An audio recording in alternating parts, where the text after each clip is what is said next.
So hello and welcome everyone. मैं हूं आपका होस्ट अनंत। तो लेकर आ गया हूं एक और नई कहानी आपके बीच। दिल्ली शहर से तकरीबन 100 किलोमीटर की दूरी पर मंजली नामक एक गांव बसता था, जो अपनी खूबसूरती के लिए काफ़ी प्रसिद्ध था।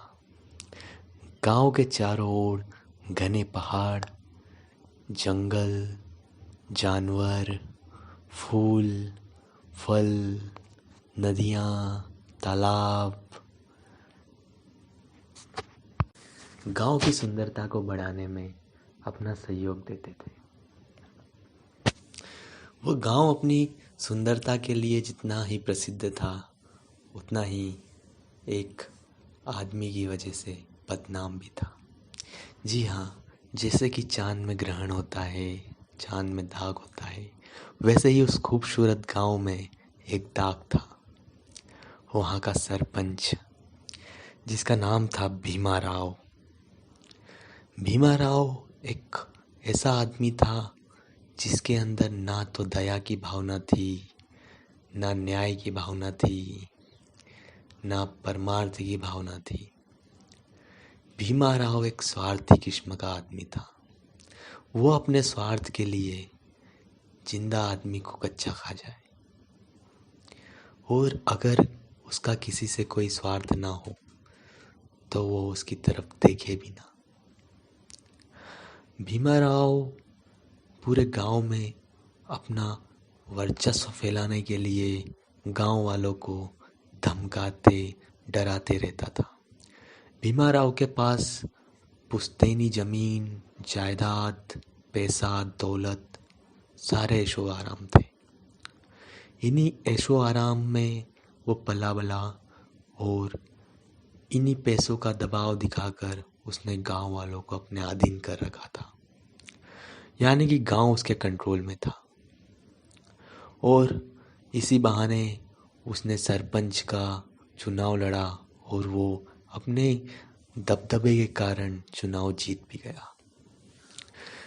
भीमा राव एक ऐसा दरिद्र आदमी था जिसने एक शादी तो कर रखी थी।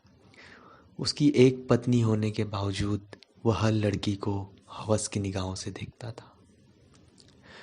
क्योंकि उसकी पहली पत्नी से उसे कोई बच्चा नहीं हुआ, इसलिए उसने सोचा कि अब दूसरी शादी करके एक बच्चा पैदा किया जाए।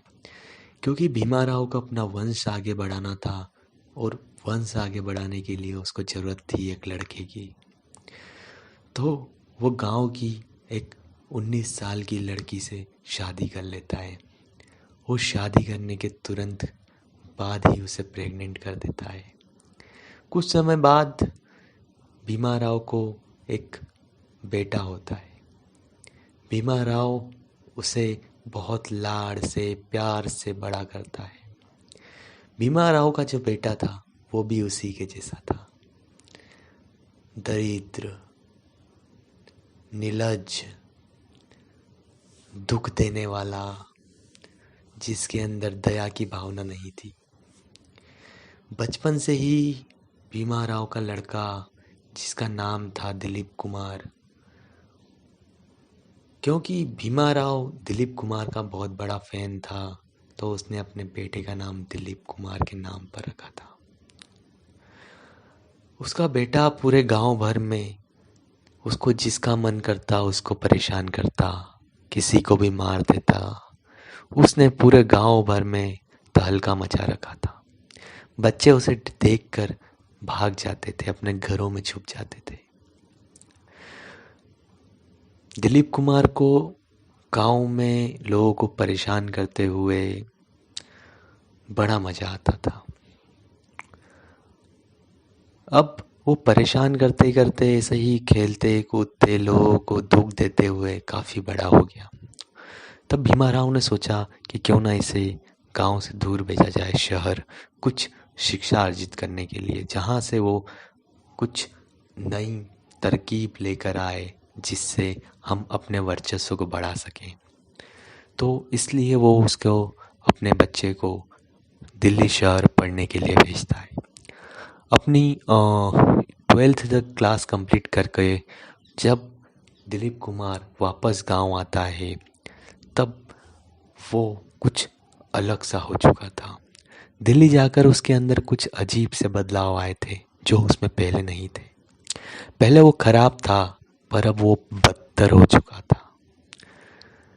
दिलीप कुमार के अंदर अब एक ऐसी भावना जाग चुकी थी जिसका अंत उसके साथ ही हो सकता था। दिलीप कुमार को लत लग चुकी थी लड़कियों की। गांव में एक लड़की दिलीप को बचपन से ही अपनी ओर अट्रैक्ट करती थी। एक दिन अपने कुछ दोस्तों के साथ दिलीप कुमार उस भोली भाली लड़की जिसका नाम था खुशी, उसे वो अगवा कर लेता है, किडनैप कर लेता है। अगवा करने के बाद वो उसे अपने फार्म हाउस पर ले जाता है। अब दिलीप कुमार को सेक्स का तो लत लगी गई थी, पर उसके अलावा उसे लड़कियों को दुख देने में काफ़ी मज़ा आता था। दिलीप ने उस लड़की के साथ बलात्कार किया। वो चिल्लाती रही, चीखती रही, मुझे छोड़ दो, मुझे जाने दो, लेकिन उसने एक नहीं सुनी। वो उसके साथ लगातार बलात्कार करते रहा और उसके पीछे पीछे उसके दोस्तों ने भी उस मासूम लड़की के साथ बलात्कार किया। तकरीबन 4 से 5 दिन उसके साथ बलात्कार करने के बाद इन दरिंदों को चैन नहीं मिला। अब ये उसके साथ खेलने लगे। दिलीप कभी उसके नाखून उखाड़ता, कभी उसके बाल उखाड़ता, कभी उसकी चमड़ी को कैंची से काटता, कभी उसके शरीर पर गरम गरम तेल छिड़कता। वो नई नई तरकीबों से उसे दर्द देता था और जब वो लड़की चीखती थी, चिल्लाती थी, कहती थी कि मुझे छोड़ दो, मुझे जाने दो, तो इसे काफ़ी आनंद आता था। काफ़ी अत्याचार करने के बाद, काफ़ी दर्द देने के बाद वो लड़की की मौत हो जाती है। अब जो सुंदरता थी उस गांव की, जिस नदी से सुंदरता थी उस गांव की, उस लड़की को उसी नदी में आधी रात को दिलीप कुमार फेंक देता है। अगले दिन सुबह जब पशु पक्षी वहाँ पर पानी पीने जाते हैं, तब वहाँ पर एक लाश तैरती हुई दिखती है, जिससे कोई पशु पक्षी वहाँ पर पानी नहीं पीता है। थोड़ी देर में गांव वालों को खबर लग जाती है, क्योंकि ये लड़की 6 दिनों से लापता थी।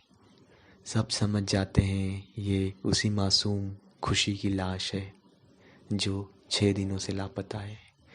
गांव वाले जानते थे कि ये किसने किया है, लेकिन असहाय होने के कारण वो कुछ कर नहीं पाए। उन्होंने लाश को बाहर निकाला और उसका अंतिम संस्कार किया। उसकी माँ रोते रोते मर गई, क्योंकि उसकी बेटी की ऐसी हालत देख उससे सहन नहीं हुआ गया और उसने भी अपने प्राण त्याग दिए। उसके पिताजी ने तो हार मान ही ली थी और अपने आप को आग लगा ली। उसका एक भाई था जो कि बहुत गुस्से में था। उसने फैसला लिया कि भीमा राव को मार डालेगा और उसके बेटे को भी मार डालेगा।